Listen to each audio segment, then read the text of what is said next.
It's amazing to think, first time two Brits have been on the podium since 1999. 1999? That's bonkers. Really? Here at the British Grand Prix. Max Verstappen, the winner, finished 49 seconds ahead of 7-time champion Lewis Hamilton. For Mercedes, this doesn't look good at all. What can we anticipate for Silverstone? Let's check things out. Lewis Hamilton and George Russell could only manage a 7-8 finish for Mercedes after their disastrous weekend at the Red Bull Ring. Consequently, just 11 out of a potential 59 points were gained throughout the sprint weekend. The winner, Max Verstappen, finished 49 seconds ahead of Lewis Hamilton, a 7-time champion. What happened to the team that appeared to be returning? The competition where Mercedes will once more upgrade their vehicle. This all happened despite Mercedes delivering a significant improvement for the most recent Monaco Grand Prix, which led to a double podium in Spain before Hamilton finished third in Canada, making the Austrian GP result even worse. Wasn't Mercedes' season supposed to be saved by this upgrade? It seemed optimistic that Lewis Hamilton would finish 5th on the grid, but what a race he and Mercedes had. Toto Wolff's radio interventions, particularly his second one, in which he sternly commanded, "Lewis, we know the car is bad. Please drive it," did the best job of summarizing the plot. That was in response to Hamilton's query regarding potential track limit violations by competitors, opponents who simply had faster competitors. As a result of the post-race penalties, Hamilton's 7th place finish dropped to 8th, making his situation worse. The fact that his demotion only helped Russell and had no effect on Mercedes' standings proved that Mercedes still doesn't have a clear advantage over Red Bull in the race for 2nd place.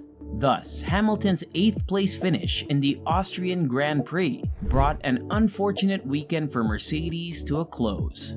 The Mercedes driver was overheard on the team radio, saying that it was difficult to drive the car within the track restrictions after being advised of a black and white flag, before embarking on a tirade over the team radio criticizing other drivers, particularly Sergio Perez, veering off course. He was eventually assessed a time penalty. Hamilton attributes the challenge of controlling the W14 inside the confines of the course to a setup decision made before the race to help with car balance. Along with Ferrari, McLaren also made improvements to their vehicle in Austria, enabling Lando Norris to maintain a comfortable lead over Hamilton the entire weekend. Toto Wolff, team principal for Mercedes, insisted that his engagement over the radio during the Austria Grand Prix was merely intended to settle things down amid a trying weekend for the team. Wolff made a peculiar radio transmission in an effort to distract Hamilton from his irritation and keep him focused on the race. When asked why he made the radio call, Wolff responded that it was in the team's best interests. Wolff told the media, "I simply wanted to make sure we were making the most of the package and just giving it the best shot that we had. But only when it is in the best interest of the drivers and the team, and there are times when you need to keep things under control." With the recently updated W14 chassis, Mercedes would have had higher expectations for the race at the Red Bull Ring. They ended the weekend with just 11 points. On one weekend, we were Red Bull's primary rival, followed by Ferrari and Aston Martin. But this time, we were at the tail end of the pack.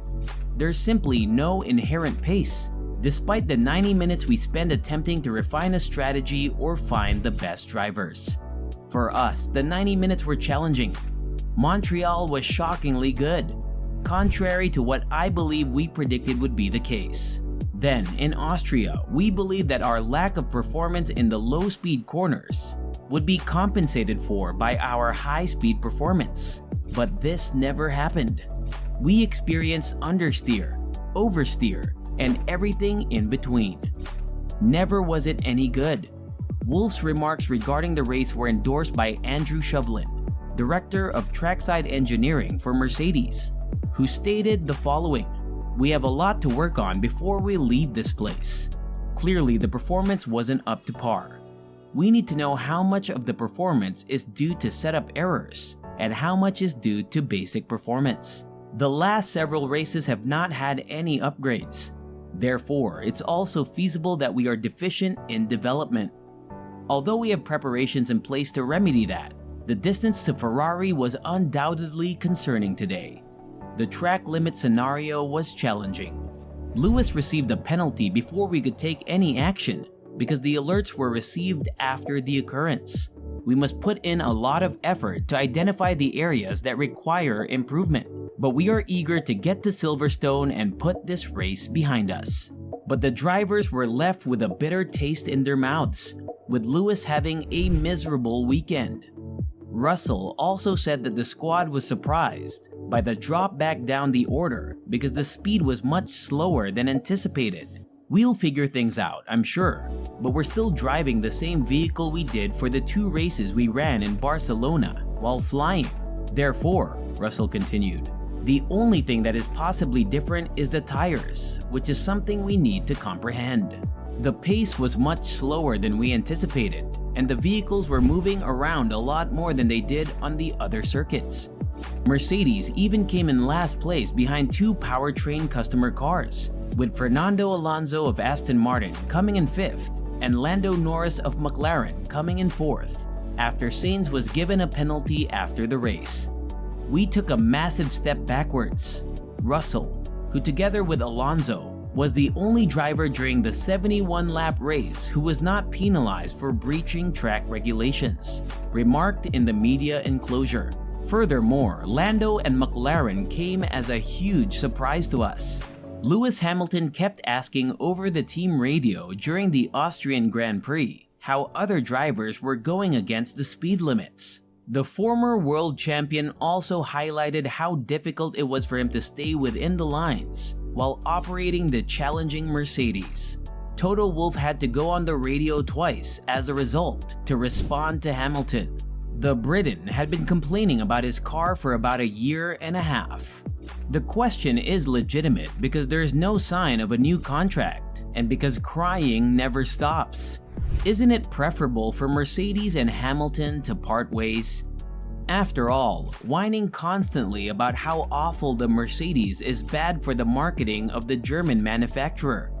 In contrast, Wolff is aware of Hamilton's talents. So, according to Toto Wolff, Lewis Hamilton's future with Mercedes would not be impacted by his radio instructions to the British driver during the Austrian Grand Prix. Wolff retorted, "No, not at all. You ought to hear us conversing on the phone and meeting." What was that? All of us on the team experienced a tough weekend, but that has only strengthened us. Only the drivers and the team's interests were considered. I had good intentions, but there are times when you just need to quiet things down. Track limits and whether they were enforced or not were heavily debated. To ensure that you don't miss any further updates, click the subscribe button and enable notifications if you like this video. The biggest investment you can make is in yourself. So until the next time, stay inquisitive, be eager for knowledge, and never stop learning.